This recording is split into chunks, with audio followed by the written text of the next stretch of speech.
इस वीडियो में हम पढ़ेंगे लोकतंत्र, और लोकतंत्र में इसका अर्थ, लोकतंत्र के प्रकार, लोकतंत्र की विशेषताएं, इसके गुण और दोष, ये सभी बातें इसमें पढ़ेंगे। तो सबसे पहले देखते हैं लोकतंत्र का अर्थ। सैद्धांतिक अर्थ में लोकतंत्र एक मूल्यात्मक अवधारणा है जिसमें न्याय, स्वतंत्रता, समानता, बंधुत्व जैसे मूल्य शामिल होते हैं। इन मूल्यों का प्रयोग जीवन के किसी भी क्षेत्र में किया जा सकता है, जैसे राजनीतिक लोकतंत्र, सामाजिक लोकतंत्र और आर्थिक लोकतंत्र। तो सैद्धांतिक अर्थ में लोकतंत्र क्या है? एक मूल्यात्मक अवधारणा है, एक मूल्यों का समुच्चय है जिसमें न्याय, स्वतंत्रता, समानता जैसे मूल्य समाहित होते हैं, और इन मूल्यों को जीवन के किसी भी क्षेत्र में लागू किया जा सकता है।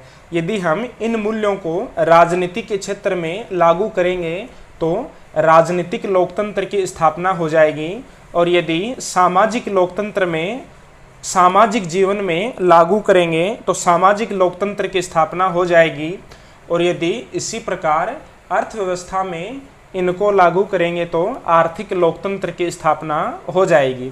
तो ये तो गया लोकतंत्र का सैद्धांतिक अर्थ। अब देखते हैं इसका व्यवहारिक अर्थ।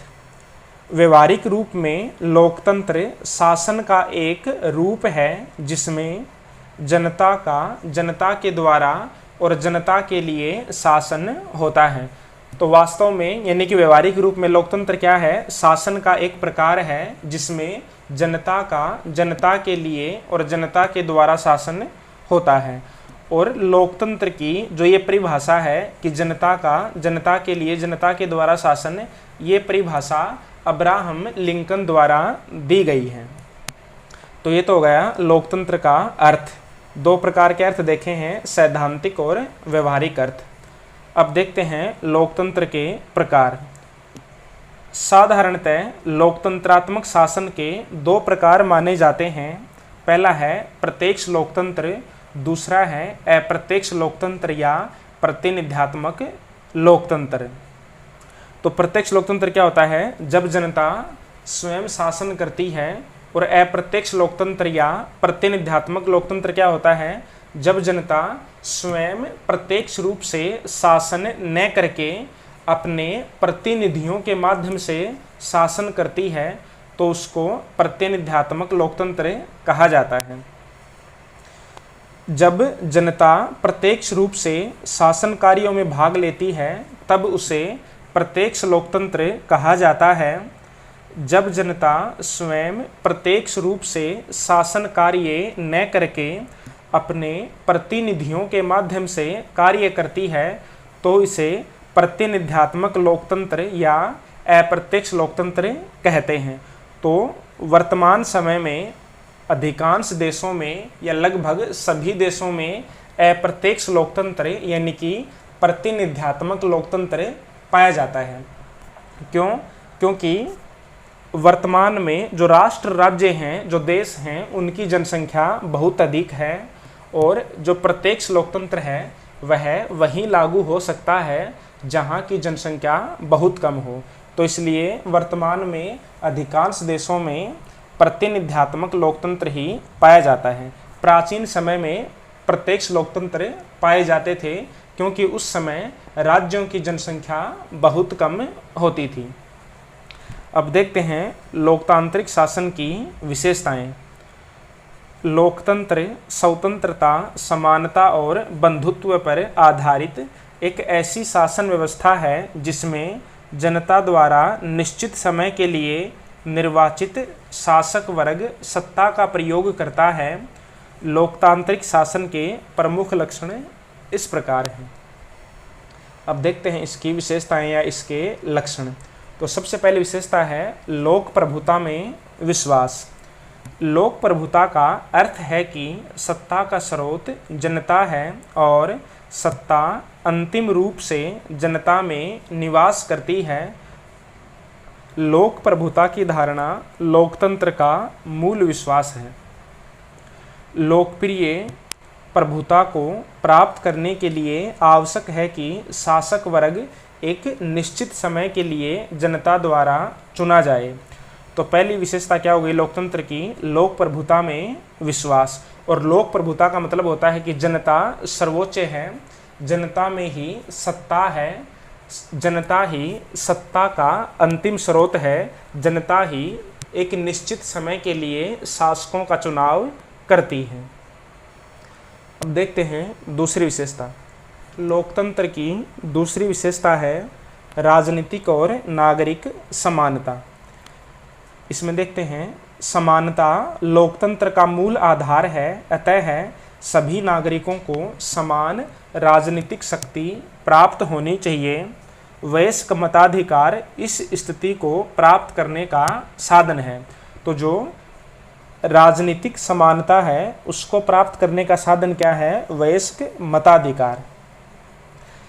इसके अतिरिक्त सभी व्यक्तियों को कानून के समक्ष समानता की स्थिति प्राप्त होनी चाहिए। वर्तमान समय में राजनीतिक और नागरिक समानता से आगे बढ़कर सामाजिक और आर्थिक समानता को लोकतंत्र का लक्ष्य माना जाने लगा है। तो ये हो गई दूसरी विशेषता, राजनीतिक और नागरिक समानता। राजनीतिक समानता का मतलब है कि सभी व्यक्तियों को, जो भी वयस्क व्यक्ति हैं सभी को मताधिकार दिया जाए। और नागरिक समानता का मतलब है कि सभी व्यक्तियों को कानून के समक्ष समान स्थिति प्राप्त होनी चाहिए। अब देखते हैं तीसरी विशेषता। तीसरी विशेषता है राजनीतिक और नागरिक स्वतंत्रताएं। लोकतंत्र तभी संभव है जब सभी व्यक्तियों को राजनीतिक और नागरिक स्वतंत्रताएं प्राप्त हों। राजनीतिक स्वतंत्रता में निम्नलिखित बातें शामिल हैं, जैसे मत देने का अधिकार, चुनाव लड़ने का अधिकार, सार्वजनिक पद ग्रहण करने का अधिकार, शासन की आलोचना करने का अधिकार आदि। तो ये सभी अधिकार राजनीतिक स्वतंत्रता में शामिल होते हैं। नागरिक स्वतंत्रता में ये बातें शामिल हैं, जैसे विचार और भाषण की स्वतंत्रता, प्रेस की स्वतंत्रता, सम्मेलन करने की स्वतंत्रता, राजनीतिक दल और अन्य संगठन स्थापित करने की स्वतंत्रता, निवास स्थान, आवागमन, व्यापार व्यवसाय करने की स्वतंत्रता आदि। तो ये सभी स्वतंत्रताएं नागरिक स्वतंत्रता के अंतर्गत आती हैं। अब लोकतंत्र की चौथी विशेषता है व्यक्ति के व्यक्तित्व का सम्मान। लोकतंत्र मानवीय व्यक्तित्व के सम्मान और गौरव में विश्वास करता है। स्वतंत्रता, समानता, बंधुत्व इसको प्राप्त करने के साधन हैं, यानी कि व्यक्ति के व्यक्तित्व का सम्मान और उसका जो गौरव है उसको प्राप्त करने के साधन कौन कौन से हैं? स्वतंत्रता, समानता और बंधुत्व। व्यक्ति का सर्वांगीण विकास लोकतंत्र का सर्वोच्च लक्ष्य होता है। अब देखते हैं पांचवी विशेषता। पांचवी है मानवीय विवेक में विश्वास। लोकतंत्र की मान्यता है कि मानव में विवेक की प्रधानता होती है। राजनीतिक और सामाजिक क्षेत्र में उचित निर्णय तक पहुंचने का मार्ग विचारों का आदान प्रदान ही हो सकता है। विवाद तथा मतभेद की स्थिति में भी संघर्ष के बजाय विचारों के आदान प्रदान से ही समस्या का समाधान ढूंढने का प्रयास करना चाहिए। तो लोकतंत्र किस में विश्वास करता है? मानवीय विवेक में विश्वास करता है या मानव की बुद्धि में विश्वास करता है। अब है छठी विशेषता। छठी है बहुमत का शासन। लोकतंत्र चुनावों में विश्वास करता है और चुनावों में जिसे बहुमत प्राप्त होता है उसे शासन करने का अधिकार होता है। लोकतंत्र बहुमत के शासन को यह सोचकर स्वीकार नहीं करता कि बहुमत आवश्यक रूप से सदैव सही होता है, बल्कि यह सोचकर स्वीकार करता है कि जनता के शासन का एकमात्र उचित तरीका बहुमत का शासन ही है। तो ये हो गई लोकतंत्र की छठी विशेषता, बहुमत का शासन। अब देखते हैं सातवीं विशेषता। सातवीं है शक्ति पृथक्करण एवं न्यायपालिका की स्वतंत्रता। तो सबसे पहले देखते हैं शक्ति पृथक्करण क्या होता है। सरकार के 3 अंग होते हैं। कौन कौन से होते हैं? कार्यपालिका, व्यवस्थापिका और न्यायपालिका। तो ये अंग अपना अपना स्वतंत्र रह करके कार्य करना चाहिए, उसको बोलते हैं शक्ति पृथक्करण। तो अब इसमें आगे देखते हैं। मॉन्टेस्क्यू ने सरकार के 3 अंगों व्यवस्थापिका, कार्यपालिका और न्यायपालिका के बीच शक्तियों के पृथक्करण का सिद्धांत प्रतिपादित किया है। लोकतांत्रिक व्यवस्था वाले देश में किसी न किसी रूप में शक्ति विभाजन को अवश्य ही अपनाना होगा या अपनाया जाता है, और इसके साथ ही प्रत्येक लोकतांत्रिक देश में न्यायपालिका की स्वतंत्रता भी आवश्यक होती है। न्यायपालिका, व्यवस्थापिका और कार्यपालिका के दबाव से मुक्त होनी चाहिए। अब है 8वीं विशेषता। 8वीं है संविधानवाद। संविधानवाद का आशय है सीमित शक्तियों वाला शासन। देखो, सामान्यतः जब हमारे सामने संविधानवाद का नाम आता है तो हम यह समझते हैं कि ऐसा शासन जो संविधान के अनुसार चलता हो उसको संविधानवाद कहा जाता है, लेकिन वास्तव में संविधानवाद का अर्थ यह नहीं होता है। संविधानवाद का अर्थ होता है सीमित शक्तियों वाला शासन। लोकतंत्र की यह मूल मान्यता है कि शासन को सीमित शक्तियां ही प्राप्त होनी चाहिए। संविधानवाद के लक्ष्य को प्राप्त करने के लिए लिखित संविधान, नागरिकों के अधिकार पत्र की व्यवस्था, शक्ति विकेंद्रीकरण आदि साधनों को अपनाया जा सकता है। तो ये हो गई लोकतंत्र की विशेषताएं। अब देखते हैं लोकतंत्र के गुण। तो पहला गुण है जनता का कल्याण। लोकतंत्र में जनता द्वारा चुने गए प्रतिनिधि ही शासन करते हैं। जनता के प्रतिनिधि जनता की इच्छाओं, भावनाओं एवं आवश्यकताओं से पूर्णतः परिचित होते हैं। जनता के प्रतिनिधि जनता के प्रति उत्तरदायी होते हैं और जनता के कल्याण के लिए ही कार्य करते हैं। तो ये हो गया पहला गुण, जनता का कल्याण। दूसरा है सर्वाधिक कार्यकुशल प्रशासन। लोकतंत्र किसी भी दूसरी शासन व्यवस्था की अपेक्षा अधिक कार्यकुशल होता है। इसके अंतर्गत सबसे अधिक शीघ्रतापूर्वक तथा आवश्यक रूप से जनता के हित में कार्य किए जाते हैं। अब देखते हैं तीसरा गुण, सार्वजनिक शिक्षा या सार्वजनिक शिक्षण। लोकतंत्र के प्रयोग द्वारा जनता को प्रशासनिक, राजनीतिक तथा सामाजिक सभी प्रकार का शिक्षण प्राप्त होता है। राजतंत्र और कुलीनतंत्र के अंतर्गत जनता सार्वजनिक कर्तव्यों के प्रति उदासीन रह सकती है, लेकिन लोकतंत्र में मताधिकार के कारण जनता स्वाभाविक रूप से सार्वजनिक क्षेत्र में रुचि लेने लगती है। अब है चौथा गुण। चौथा है मनोविज्ञान के अनुकूल। लोकतंत्र का एक महत्वपूर्ण गुण मानवीय मस्तिष्क पर उसका स्वस्थ प्रभाव है। लोकतंत्र में लोगों को जो मताधिकार प्राप्त होता है उससे उन्हें यह मानसिक संतुष्टि मिलती है कि उनके पास सरकार पर नियंत्रण रखने का एक प्रभावशाली साधन है, और इस आधार पर वे शासन व्यवस्था को दृढ़ व स्थायी बनाए रखने के लिए प्रयास करते हैं। यानी कि लोकतंत्र में लोगों को मताधिकार प्राप्त होता है, सरकार का निर्माण जनता द्वारा ही किया जाता है, इसलिए जनता को लगता है कि जो ये सरकार है इस पर हमें नियंत्रण प्राप्त है, क्योंकि यह हमारे द्वारा ही चुनी गई है। तो इससे लोगों को मनोवैज्ञानिक संतुष्टि प्राप्त होती है। अगला गुण है लोकतंत्र का जनता का नैतिक उत्थान। प्रजातंत्र का सबसे बड़ा गुण यह है कि वह व्यक्ति के व्यक्तित्व और नैतिक चरित्र को उच्चता प्रदान करता है। लोकतंत्र जनता को राजनीतिक शक्ति प्रदान कर उनमें आत्मसम्मान और आत्मनिर्भरता की भावना उत्पन्न करता है। छठा गुण है देशभक्ति का स्रोत।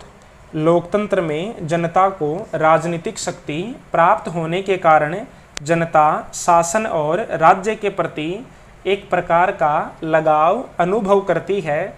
इस लगाव के कारण देशभक्ति की भावना का उदय होता है। यानी कि जनता को लगता है कि हमें राजनीतिक शक्ति प्राप्त है, जनता को हम ही बनाते हैं, सरकार को हम ही बनाते हैं, तो इस प्रकार वह सरकार तथा राज्य के प्रति एक लगाव अनुभव करती है और इस लगाव के कारण जनता में देशभक्ति की भावना उत्पन्न होती है। सातवां गुण है क्रांति से सुरक्षा। जब शासक वर्ग द्वारा एक लंबे समय तक शासितों पर अत्याचार किए जाते हैं और इस प्रकार के अत्याचारों से मुक्ति पाने का कोई संवैधानिक मार्ग शेष नहीं रह जाता, तभी जनता द्वारा क्रांति की जाती है। यानी कि जनता क्रांति कब करती है? जब शासक वर्ग जनता पर अत्याचार करता है और जनता के पास उस शासक वर्ग को हटाने का कोई संवैधानिक तरीका या शांतिपूर्ण तरीका नहीं होता है, तो जनता क्रांति करने पर मजबूर हो जाती है। लोकतंत्र में क्रांति की संभावना बहुत कम हो जाती है, क्योंकि शासक वर्ग यदि अनुचित कार्य करेगा तो एक निश्चित समय के बाद जनता उसे हटा सकती है। अब देखते हैं लोकतंत्र का आठवां गुण, समानता व स्वतंत्रता पर आधारित। लोकतंत्र व्यक्तियों की समानता के आदर्श पर आधारित है और जितनी स्वतंत्रता जनता को लोकतंत्र में प्राप्त होती है, उतनी सरकार के अन्य किसी भी रूप में प्राप्त नहीं होती। स्वतंत्रता और समानता के आदर्शों पर आधारित होने के कारण लोकतंत्र निश्चित रूप से श्रेष्ठ है। अब है नौवां गुण। नौवां है समझौते की भावना उत्पन्न करना। देश की शासन व्यवस्था नागरिकों के व्यवहार पर बहुत अधिक प्रभाव डालती है। लोकतंत्र जनता की इच्छा पर आधारित होने के कारण नागरिकों में सहिष्णुता, उदारता, सहानुभूति, व्यवहार, विचार विनिमय और समझौते की भावना उत्पन्न करता है। अब देखते हैं 10वां गुण। 10वां है विश्व शांति का समर्थन। विश्व शांति वर्तमान समय की सबसे बड़ी आवश्यकता है और इसे विश्व बंधुत्व पर आधारित लोकतंत्र के द्वारा ही पूरा किया जा सकता है। राजतंत्र, सैनिक तंत्र और फांसीवादी सरकारों में दूसरे देशों पर विजय प्राप्त करने पर बल दिया जाता है, लेकिन लोकतंत्रीय सरकारें सह अस्तित्व की नीति में विश्वास करती हैं और सभी समस्याओं को शांतिपूर्ण तरीके से सुलझाना चाहती हैं। अब देखते हैं 11वां गुण। 11वां है विज्ञान को प्रोत्साहन। राजतंत्र और कुलीनतंत्र के अंतर्गत स्वतंत्रता के वातावरण का लगभग अभाव ही होता है और स्वतंत्रता के अभाव में विज्ञान का विकास संभव नहीं हो पाता है, लेकिन लोकतंत्र में विज्ञान का बहुत अधिक श्रेष्ठ विकास संभव है। दोनों का विश्वास है कि यानी कि विज्ञान और लोकतंत्र दोनों का विश्वास है कि अभिव्यक्ति और प्रयोग सत्य तक पहुंचने के सर्वश्रेष्ठ साधन हैं। तो ये हो गए हमारे लोकतंत्र के गुण। और अब देखते हैं लोकतंत्र के दोष। यदि एक ओर लोकतंत्र का गुणगान किया जाता है तो दूसरी ओर इसकी कटु आलोचना भी की जाती है। टेलीरेंड इसे दुष्टों का कुलीनतंत्र कहता है। टेलीरेंड लोकतंत्र को क्या कहता है? दुष्टों का कुलीनतंत्र कहता है। प्रजातंत्र की यानी कि लोकतंत्र की प्रमुख रूप से निम्नलिखित आलोचना की जाती है। पहली आलोचना है अयोग्यता की पूजा अर्थात मूर्खों का शासन। लोकतंत्रीय शासन इस सिद्धांत पर आधारित होता है कि प्रत्येक व्यक्ति को केवल एक ही मत देने का अधिकार है, लेकिन योग्यता की दृष्टि से सभी व्यक्ति समान नहीं होते हैं। तो लोकतंत्र क्या कहता है कि प्रत्येक व्यक्ति को एक मत मिलना चाहिए, उसे एक वोट मिलना चाहिए, लेकिन वास्तव में योग्यता की दृष्टि से सभी व्यक्ति समान नहीं होते हैं। इस प्रकार लोकतंत्र में गुण की अपेक्षा संख्या पर अधिक बल दिया जाता है। कार्लाइल ने कहा है कि विश्व में एक योग्य व्यक्ति के साथ लगभग 9 मूर्ख व्यक्ति होते हैं, यानी कि 10 व्यक्तियों में से 9 व्यक्ति क्या होते हैं? मूर्ख होते हैं। और सभी को समान राजनीतिक शक्ति देने से मूर्खों की सरकार की स्थापना होती है। तो लोकतंत्र को अयोग्यता का शासन या मूर्खों का शासन किसने कहा है? कार्लाइल ने कहा है, क्योंकि यह सभी व्यक्तियों को समान मानता है, जबकि सभी व्यक्ति योग्यता की दृष्टि से समान नहीं होते हैं। अब देखते हैं इसका दूसरा दोष। दूसरा दोष है भ्रष्ट शासन व्यवस्था। व्यवहार में लोकतंत्रीय शासन बहुत अधिक भ्रष्ट हो जाता है। व्यवहार में शासन एक राजनीतिक दल विशेष की इच्छानुसार ही किया जाता है, और ऐसा देखा जाता है कि चुनाव में जो लोग सत्तारूढ़ दल के सहायक होते हैं, उन्हें सरकार की ओर से अनेक प्रकार की सहायता पहुंचाई जाती है। तो इस प्रकार लोकतंत्र क्या है? एक भ्रष्ट शासन व्यवस्था होती है। अब देखते हैं तीसरा दोष। तीसरा दोष है दल प्रणाली का हानिकारक प्रभाव। लोकतंत्र के संचालन के लिए राजनीतिक दल एक अनिवार्य आवश्यकता होती है, लेकिन ये दल अपने व्यवहार से लोकतंत्र को भ्रष्ट कर देते हैं। राजनीतिक दलों का निर्माण तो किसी निश्चित कार्यक्रम के आधार पर किया जाता है, लेकिन वास्तव में ये राजनीतिक दल किसी भी प्रकार से शासन शक्ति प्राप्त करना ही अपना लक्ष्य बना लेते हैं।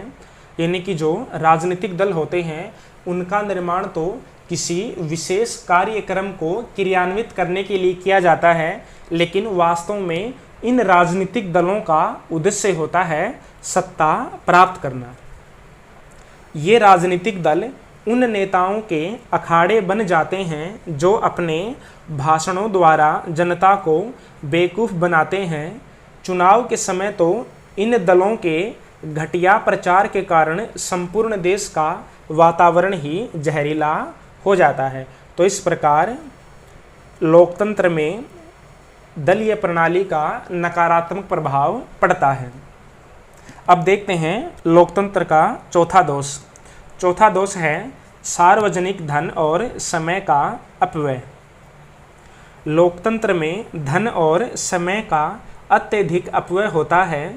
जिन कानूनों का निर्माण कुछ दिनों में किया जा सकता है, लोकतंत्र में लंबी और जटिल प्रक्रिया के कारण उन कानूनों के निर्माण में वर्षों लग जाते हैं। अनेक बार तो कानून बनने तक वे कालातीत यानी कि आउट ऑफ डेट हो जाते हैं। इसके अतिरिक्त चुनाव के समय बड़ी संख्या में सरकारी अधिकारियों को नियुक्त करने और मतदाता सूचियां तैयार करवाने में बहुत अधिक सार्वजनिक धन का व्यय होता है। तो इस प्रकार लोकतंत्र में समय और धन का अत्यधिक अपव्यय हो जाता है। अब देखते हैं इसका पांचवा दोष। पांचवा है व्यापक प्रगति की असंभावना। राजतंत्र और कुलीनतंत्र में सामान्यतः शासक वर्ग साहित्य, कला और संगीत का प्रेमी होता है, और शासक वर्ग का आश्रय पाकर साहित्यकार, कलाकार और विद्वान निश्चिंत होकर अपने कार्यों में लगे रह सकते हैं। लेकिन लोकतंत्र में समस्त ध्यान राजनीति पर ही केंद्रित हो जाने के कारण साहित्य व संस्कृति के क्षेत्र में उदासीनता व्याप्त हो जाती है। तो इस प्रकार लोकतंत्र में व्यापक प्रगति संभव नहीं हो पाती है। लोकतंत्र में सारा ध्यान राजनीति पर ही केंद्रित हो जाता है। अब देखते हैं लोकतंत्र का छठा दोष, मतदाताओं की उदासीनता। लोकतंत्र मतदाताओं की सक्रिय रुचि पर आधारित होता है, लेकिन व्यवहार में सामान्यतः मतदाताओं की उदासीनता देखने को मिलती है। लगभग 60% मतदाता ही अपने मताधिकार का प्रयोग करते हैं। ऐसी स्थिति में लोकतंत्र के अंतर्गत जनता की इच्छाओं का सही प्रतिनिधित्व नहीं हो पाता है। अब देखते हैं सातवां दोष। सातवां है राजनीतिक शिक्षा का झूठा दावा। यह कहना बिल्कुल गलत है कि लोकतंत्र जनता को राजनीतिक शिक्षा प्रदान करता है। राजनीतिक दल प्रत्येक बात को जनता के सामने अपने तरीके से यानी कि उसको बढ़ा चढ़ाकर प्रस्तुत करते हैं। चुनावों के समय तो समस्याओं को विकृत रूप प्रदान कर जनता को भ्रमित किया जाता है। इस प्रकार के कार्यों से नागरिक शिक्षित नहीं होते हैं, बल्कि इसके विपरीत नागरिकों के दिमाग में, उनके मस्तिष्क में गलत बातें बैठ जाती हैं। तो इस प्रकार लोकतंत्र में राजनीतिक शिक्षा प्राप्त नहीं होती है। अब देखते हैं लोकतंत्र का आठवां दोष। आठवां दोष है पेशेवर राजनीतिज्ञों का विकास। लोकतंत्र में यह आशा की जाती है कि योग्य व ईमानदार व्यक्ति राजनीति में रुचि लेंगे, लेकिन व्यवहार में स्थिति विपरीत होती है। परिश्रमी और कार्यकुशल व्यक्ति अपने जीविकोपार्जन में लगे रहते हैं और राजनीति में सक्रिय रूप से भाग नहीं ले पाते हैं। दूसरी ओर जो व्यक्ति ईमानदारी और योग्यता के साथ कोई कार्य नहीं कर पाते हैं, वे राजनीति को ही अपना धंधा बना लेते हैं। यानी कि जो परिश्रमी व्यक्ति होते हैं वे तो अपना परिश्रम करने में लगे रहते हैं, लेकिन जो व्यक्ति कोई भी कार्य ईमानदारी से नहीं कर पाते हैं, उनमें कार्य करने की योग्यता नहीं होती है, वे राजनीति को ही अपना धंधा बना लेते हैं। वे भ्रष्ट साधनों द्वारा धन कमाने में लगे रहते हैं। अब देखते हैं नौवां दोष। नौवां है युद्ध और संकट के समय निर्बल। लोकतंत्रीय सरकारें प्राय युद्ध और संकट के समय निर्बल सिद्ध होती हैं, क्योंकि इन अवसरों पर लोकतंत्रीय सरकारें शीघ्रतापूर्वक निर्णय नहीं कर पाती हैं। क्योंकि निर्णय आम सहमति से लिए जाते हैं, इसलिए लोकतंत्र में निर्णय तुरंत नहीं किए जा सकते हैं, शीघ्रतापूर्वक नहीं किए जाते हैं। अब देखते हैं लोकतंत्र का 10वां दोष। 10वां है लोकतांत्रिक समानता एक भ्रम। लोकतंत्र को समानता पर आधारित कहा जाता है, लेकिन व्यवहार में ऐसा नहीं होता है। लोकतंत्र में चुनाव के द्वारा ही राजनीतिक शक्ति प्राप्त हो पाती है और चुनाव कार्य इतना अधिक कठिन हो गया है कि एक निर्धन व्यक्ति चुनाव में खड़े होने और विजय प्राप्त करने की कल्पना भी नहीं कर सकता है। इसके अतिरिक्त जब अधिकतर धनवान व्यक्ति ही विधानसभाओं के लिए निर्वाचित होते हैं, तो कानून भी धनवान वर्ग के लिए ही बनते हैं। यानी कि जो राजनीतिक शक्ति है वह चुनावों के द्वारा ही प्राप्त हो सकती है और निर्धन व्यक्ति चुनावों में नहीं खड़ा हो सकता है और नहीं जीत सकता है, क्योंकि चुनावों में बहुत अधिक धन की आवश्यकता होती है। तो इसलिए धनवान व्यक्ति ही विधानसभाओं के लिए निर्वाचित होते हैं, और जब ये धनवान व्यक्ति विधानसभाओं में पहुंचते हैं तो ये धनवान व्यक्तियों के हितों की पूर्ति के लिए ही कानूनों का निर्माण करते हैं। तो ये हो गए लोकतंत्र के दोष। अब थोड़ा सा लोकतंत्र का निष्कर्ष देख लेते हैं। लोकतांत्रिक शासन व्यवस्था के अनेक दोष बताए जाते हैं, लेकिन उनमें से अनेक दोष मानवीय प्रकृति के परिणाम हैं। लावेल ने कहा है कि कोई भी शासन व्यवस्था सभी मानवीय दोषों के लिए रामबाण औषधि नहीं है। ऐसी कोई शासन व्यवस्था नहीं है जिसे लोकतंत्र से श्रेष्ठ कहा जा सके। लोकतंत्र से बढ़कर आत्म सुधारवादी व्यवस्था कोई भी दूसरी नहीं है। आत्म सुधारवादी मतलब जो स्वयं में सुधार करती रहे, यानी कि लोकतंत्र ही एक ऐसी शासन व्यवस्था है जो समय समय पर स्वयं में सुधार कर पाती है। लोकतंत्र से श्रेष्ठ कोई दूसरी शासन व्यवस्था नहीं है। तो ये हो गया हमारा लोकतंत्र।